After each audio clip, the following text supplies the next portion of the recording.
There's an old story of on moonlit nights of a boy dressed in gray with his dog walking down an old country road of a time long ago.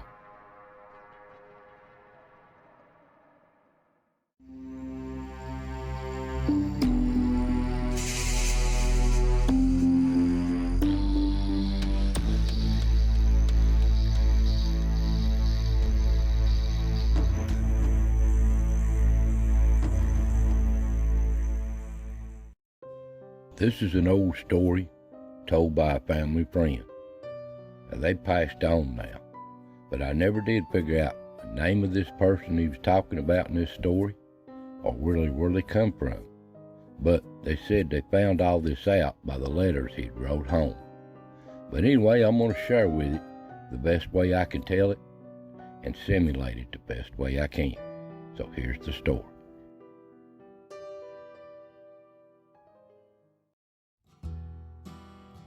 Now the story goes, this boy growed up somewhere in the mountains of East Tennessee. Just an old country boy, raised up in these valleys, mountains, in before a time of bad trouble here in our country. Of course, we've seen all kinds of trouble come and go as time goes by. But anyway, he growed up in a little place like this, in these mountains, little log cabin. Simple life, living off the land, trying to scratch out a living with his family. And his dad and his family are old mountain people. And they hunted these mountains since they come in here and settled it. This is their way of life. This is all they know. And these old beautiful valleys here in Tennessee. Now you start out young when you lived in these mountains back then. Here he is when he started hunting, just before he became a teenager, I guess. This is how it was in these mountains. And he had three good friends. They worked on the farms and around all the time. Old boys like this, growed up together, thick as thieves, the best of friends. They was into everything together. Well, the war started to break out, and they was going to school. They was about 17, I guess. They heard rumors of war, like it always does. They just still in school. They was going to get out, and they was going to join the army. Said bye to his mother. She didn't want him to go. I'm pretty sure she didn't. Family didn't. But you know how young boys are. They wanted to go. And he had his sweetheart here, childhood sweetheart too, here he left. I reckon in the letters they said that he would marry her when he got back home. Well, they went and joined the Army of Tennessee. And I reckon the first year, the Army of Tennessee was fighting up there with Lee's army of Northern Virginia. And in 2 or 3 weeks, he was in the battle formation, ready to fight. Him and his friends, they all in the same unit. And before you know it was battle after battle, marching across open fields of nothing but a wall of lead shooting at you. Things changed real quick. They woke up. What are we doing here? But this is what they got. This is the way it was. And it was battle after battle. Just kill or be killed. That's the way all battles are. It's no fun at all. No glory in this. But this is the way it was. So they done their duty best they could. Battle after battle.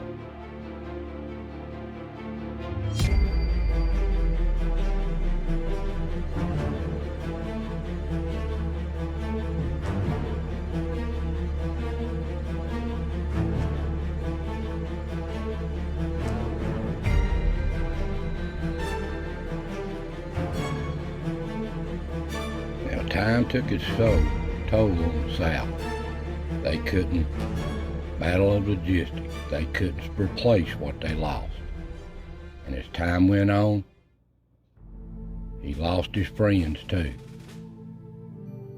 Both of them gone. He was the only left. And he was wounded himself, but not bad. Sad reality here. Senseless war.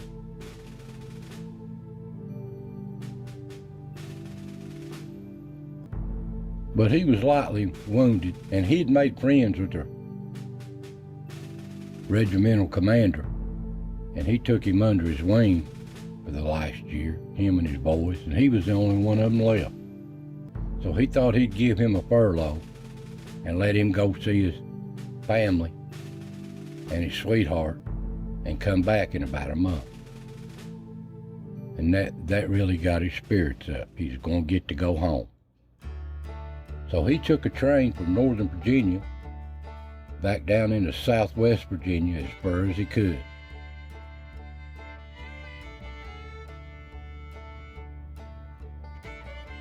He was right at the mouth of the Powell Valley, down the Cumberland mountain range. He was going to follow it home just like old Daniel Boone did back in the old days. He was going home. And he tried to travel at night, old back roads like this right here. But he'd made friends with a little old stray dog that really helped him. He loved that dog. And they traveled together. Now I reckon it come a bad storm there one evening. Bad storm. And they got soaking wet. And he was taking chills real bad. And he knows better than to make a fire or anything, but it was either that or just freeze or pneumonia. So he built a little fire. Him and his dog could dry out real good. They tried to keep it as low as they could.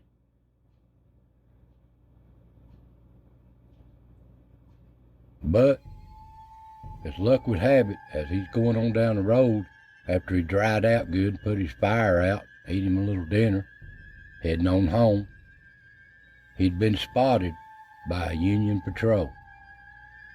And they was just waiting on him down the road, the edge of a field. And they ambushed him. He tried to run away, but he was shot. And I reckon they shot his little dog too. Because the next morning, a local farmer had found this boy laying there with his dog. So he buried him. And the only reason he knowed anything about this story, he had letters in his knapsack to his mother, where they wrote back and forth. But I did not know who the mother was, or the address, or the name. So I guess he never made it home to his mother. But the farmer did send the letters on back to her, so she did have closure. And he never got to meet his sweetheart again. I guess she went on and married someone else. But that's happened so many times to these boys. And they reckon they say on a moonlit night, after an old thunderstorm, on this back road, I don't know exactly where it is, but I think it's on the old wilderness road. And people say they come down this road on these moonlit nights after an old thunderstorm in a certain area here in a curve. They'll see a boy walking with his dog, dressed like a Confederate soldier, marching down the road. And they'll slam on them brakes. And what did I just see there? And they'll stop and look, and he'll just fade away. That's been what I was told numerous times. Now I don't know if they put a tombstone or a head marker or nothing on this grave. But like so many other soldiers and so much other history in these Appalachias, it's forgotten about and gone. all you see is stuff like this. And that's a sad reminder of our history going away. Now nowadays, you can go down these back roads are bypassed to all new highways, 4 lanes, interstates. So the old history is forgotten about, bypassed. This is what it's all about now. Speed and convenience. But you get off on the old roads, off the beaten path, and you see stuff like this. What happened in time? What happened? So many stories of so many boys out of this country that never come home. So I hope you enjoyed this little story. God bless, and I'll see you next time.